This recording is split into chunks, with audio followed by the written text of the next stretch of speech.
Olá pessoal, bem-vindos a mais um vídeo.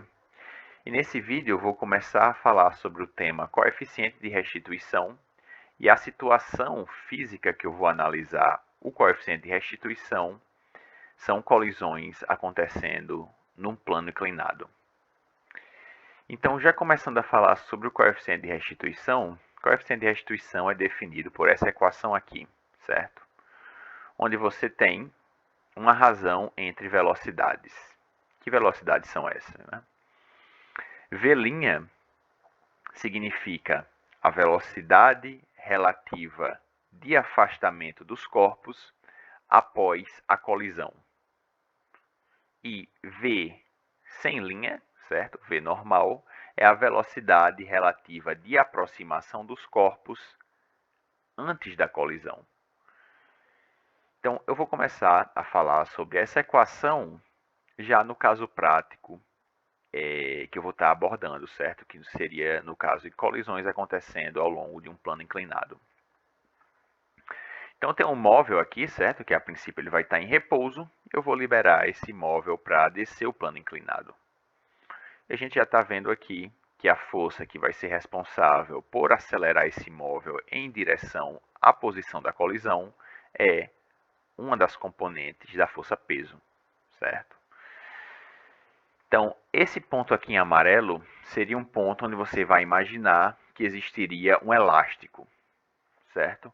E esse móvel ele vai ser acelerado, descendo o plano inclinado até colidir com esse elástico. E, obviamente, depois que ele colidir com o elástico, ele vai inverter o seu sentido de movimento e vai começar a subir o plano inclinado, certo? Executando a trajetória de volta, de subida ao plano inclinado. No caso do coeficiente de restituição, né? Como é que eu analisaria o coeficiente de restituição considerando apenas uma colisão do meu móvel com elástico no final do plano inclinado? Como eu disse, V' seria a velocidade de afastamento entre os corpos após a colisão. Então, essa velocidade V' vai ser a velocidade que o móvel vai ter imediatamente após a colisão, imediatamente após ele colidir e começar a subir. Então essa é a velocidade V', e a velocidade V, a velocidade que está no denominador, vai ser a velocidade imediatamente antes da colisão.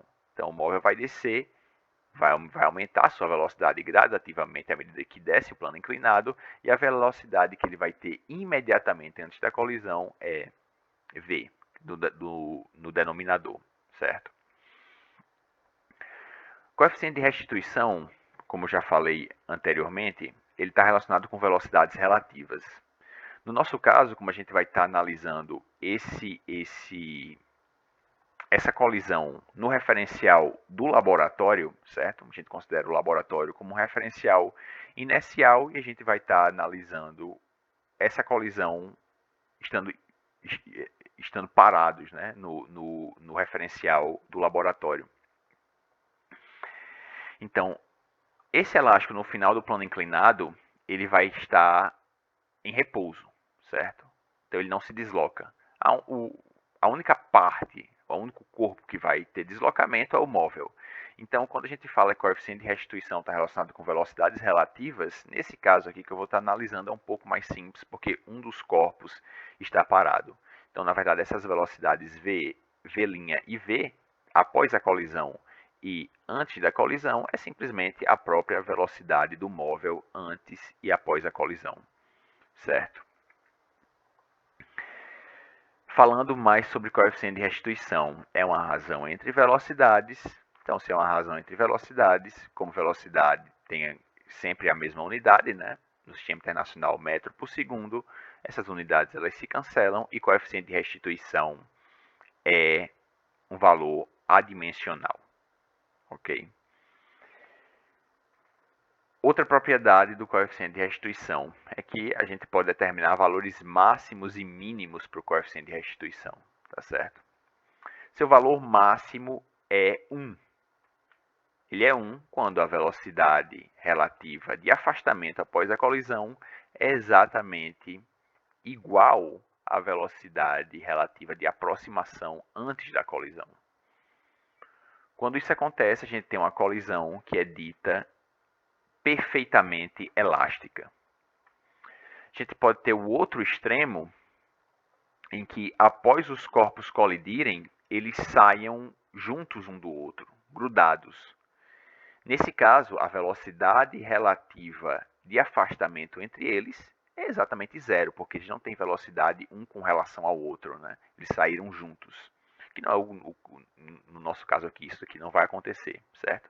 Mas nesse caso, V' seria zero, o coeficiente de restituição é zero. E esse caso em que o coeficiente de restituição é zero é chamado uma colisão inelástica. E o caso que a gente vai estar analisando é um caso intermediário entre os dois, certo? Uma colisão que é dita elástica ou parcialmente elástica, que é quando a velocidade relativa de afastamento após a colisão ela é um pouco menor do que a velocidade relativa de aproximação antes da colisão, certo? Então você tem uma diminuição da velocidade. E o que a gente vai ver ao longo desses vídeos é o quê? É que esse coeficiente de restituição vai estar relacionado com a perda de energia na colisão. Quando você tem uma colisão perfeitamente elástica, coeficiente de restituição 1, você não tem perdas de energia ao colidir, certo? Na colisão do móvel com esse elástico aqui que vai estar no final do plano inclinado. O caso de coeficiente de restituição zero é quando você tem a máxima perda de energia na colisão. E o que a gente vai ver aqui é que quando o coeficiente de restituição é entre 0 e 1, que é normalmente quando você faz no laboratório esse tipo de experimento, o coeficiente de restituição vai dar algo entre 0 e 1, que é uma colisão elástica ou também dita parcialmente elástica. Então vamos analisar a situação em si aqui do plano inclinado.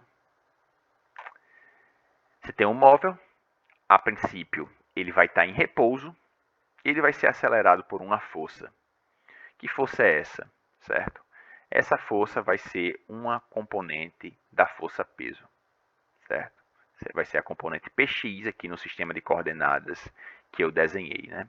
Desenhei sistema de coordenadas que me ajudam a analisar esse problema. Desenhei uma das coordenadas ao longo do movimento que o móvel realiza, certo? Ou seja, paralela aqui com o plano inclinado, com a superfície do plano inclinado.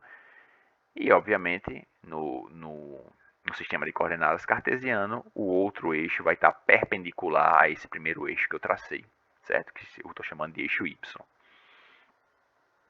Então, peso sempre vai estar para baixo, normal perpendicular à superfície de contato do móvel com o plano inclinado, ou seja, vai estar ao longo do eixo Y.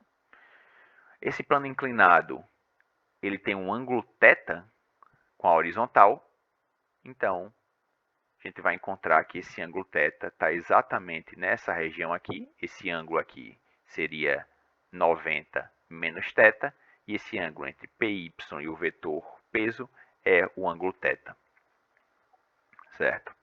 E o que é que a gente vê? Como o móvel ele não tem movimento ao longo do eixo Y, então a gente tem um cancelamento da componente PY do peso com a normal. Essas duas forças elas se igualam, o móvel fica em repouso no eixo Y. E se ele vai executar um movimento com aceleração constante no eixo X, a força que é responsável por esse movimento é a componente Px do peso. Então, o que o móvel vai executar ao longo do plano inclinado é um movimento retilíneo uniformemente variado, cuja a aceleração é constante, certo?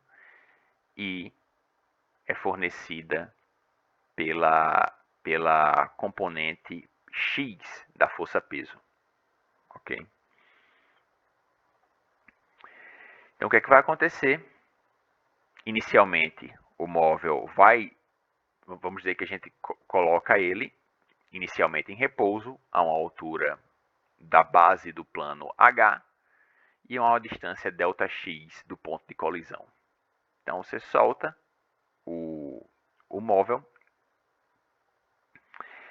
ele vai começar a se deslocar, certo? Vai se deslocar essa distância ΔX e no eixo vertical, né, ele vai cair uma altura h.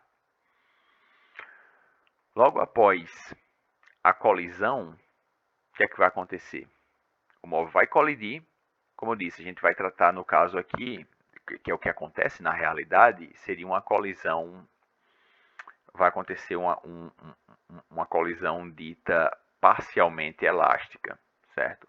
Então vai ter uma pequena perda de energia na colisão e o móvel ele vai